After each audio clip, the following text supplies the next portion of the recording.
היום נראה לכם שניצלונים קטנים, וכמו שאתם רואים בתמונה יש קטשופ, אז אנחנו נתחיל. עכשיו אנחנו נלך לחמם אותם. אוקיי, אז חיממנו אותם. די טובים. כן, ועכשיו ניקח את הקטשופ. כמו שאתם רואים, יש לנו כאן 4 קטשופים. 4 קטשופ.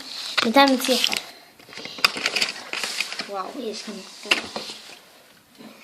וגם יש רוטב חמוץ מתוק, שגם אותו נפתח. אבל קודם ניקח חצי קטן מהשניצל, ניתן לבד. ניקח חצי קטן מהשניצל. לטעום רק. טעים. שתדעו, זה מהמקדונלדס. כן. רק שתדעו. עכשיו אנחנו נפתח קטשופ אחד. אז רק שתדעו, עכשיו אנחנו נפתח את הקטשופ. פתחנו את הקטשופ.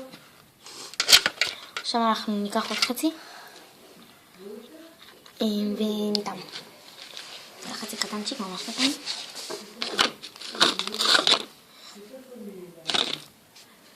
לקחנו וניתן. בחרנו אותנו שניצלים קטנים קטנים. אז קצת ניתן.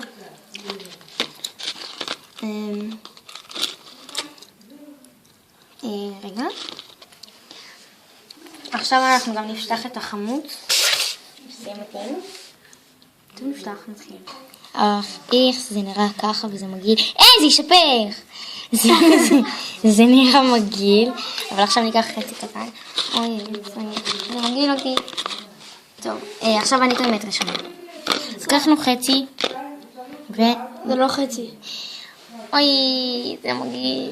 רדות. הנה,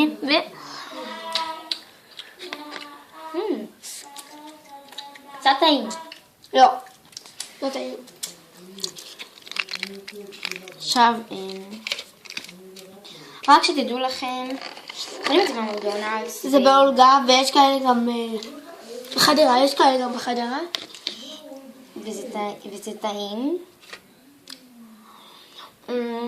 כדאי לכם, זה נראה חמוד ובטוח. זה מומלץ, זה רצוי את האמת. השניצל די טעים. ויש לבן בתוך, וודי. יש עוף בתוך. זה מאוד טעים, יחסית לגדול קטן. אז נמשיך לעשות סרטונים. תנו לייקים, תגובות טובות למטה. לייקים. ולייקים, יצא לי לקום. לייקים, לא בוזים. ויש מצב ואנחנו נעשה לכם לייקים בחזרה. ונמשיך לעשות סרטונים. פשוט תגידו ונעשה מה שאתם רוצים. אז ביי.